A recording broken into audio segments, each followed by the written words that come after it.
Hello, I'm Rachel Daw and I'm an anatomy lecturer at Keele University in Staffordshire, England. We've introduced a number of changes to our anatomy teaching within the medical curriculum, and I'd like to tell you a little bit about our traffic light system of pre-work that has resulted in a huge change to the way our students approach their learning. At Keele, we try and keep our dissection room as an active learning environment rather than a didactic space. The challenge this produces is that learning anatomy involves literally learning a new language. If the active learning environment of the dissection room is the first time students hear complex terminology, they can really struggle to follow the dissection process and become disengaged with the learning opportunity.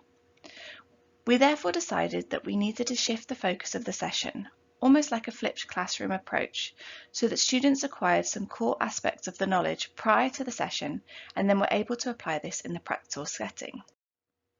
When people, and particularly students, hear the term pre-work, this is quite often what comes to mind, a dusty pile of textbooks which you have to pore over for hours. This is not how pre-work has to be, and I think it's really important to highlight all the different ways students can prepare for a dissection session, or indeed any active learning session. So this is where the concept of the traffic light system came in. We wanted to highlight some key ways in which students can prepare for their sessions and rank these in order of importance so that they don't feel overwhelmed and respond by ignoring it all. When we had our curriculum review in 2018, we introduced workbooks for our medical students in years 1 to 3. Typically, these contain tasks for the students to work through in their practical sessions, as well as helpful resources. The students are provided with these as a physical copy they can use in their session and as a digital resource available on Blackboard. When we decided that we needed to shift the focus of the sessions and introduce structured pre-work, we developed new sheets for the student workbooks. At the start of the workbook, the ethos of the anatomy sessions is stated, and students are guided through how to use the workbook. Resources shown in red are mandatory. Those in amber are recommended for before the session but can be reviewed after the session, and those in green contain additional information that will support their learning. Here we can see the pages that relate to the Year 2 session on the liver, gallbladder and pancreas. At Keele, we use a spiral curriculum so the students actually encounter these structures in their first year, and then they revisit them in second year with a more clinical focus. On the front page for each session, we have the pre-work that the students are expected to do. Here we can see the mandatory material in red is to review the content from their first year session on the structures and to watch a series of video clips. The amber recommended material is reading specific pages in 2 course textbooks, and the green supplementary material is reviewing the relevant lecture from first year. So the first step is for the students to either use the QR code on their physical handbook or follow the hyperlink in the digital version to access the specific Ackland's Atlas of Anatomy videos.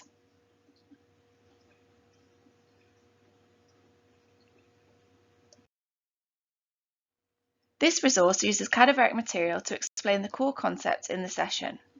In addition to the videos, the transcript for the recording is also available.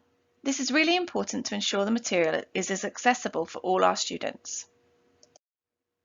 Next, the students progress to the recommended section of the pre-work. Here, the students can use the digital version of the handbook to access the ebooks via a hyperlink that takes them to the specific section. The digital versions of these textbooks provided by Lippincott, Williams and Wilkins Health Library also have the option to read the text aloud. Peritoneum and peritoneal cavity. The peritoneum is a glistening, transparent serous membrane that consists of 2 continuous layers. Parietal peritoneum, lining the internal surface of the abdomen and pelvic wall. LWW also provide access to a digital version of Grant's Dissector, which again has the read aloud option. Introduction. The abdomen is the portion of the trunk between the thorax and the pelvis. Superiorly, the abdominal cavity is physically divided from the thoracic cavity by the diaphragm. Finally, the students are advised to review any relevant lectures that relate to the session. These are provided on Blackboard as PowerPoint slides with the transcript in the notes section.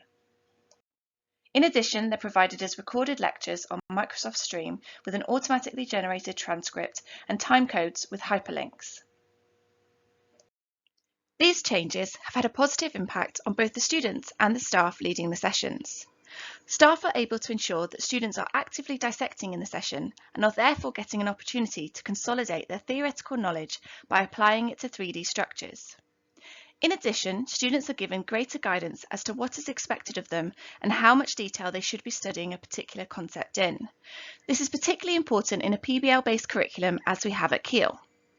Finally, the increasing student numbers seen on medicine courses could easily overburden staff who would need to spend ever-increasing time didactically teaching complex concepts. The use of guided pre-work ensures that the focus is shifted back onto the students and how they prepare for a practical session. In summary, we have found that promoting pre-work is essential for a successful dissection-based active anatomy session. In addition, clear guidance needs to be given as to what resources are mandatory, recommended, and supplementary prior to the session in order to maximise student engagement and prevent burnout. Thank you for your time.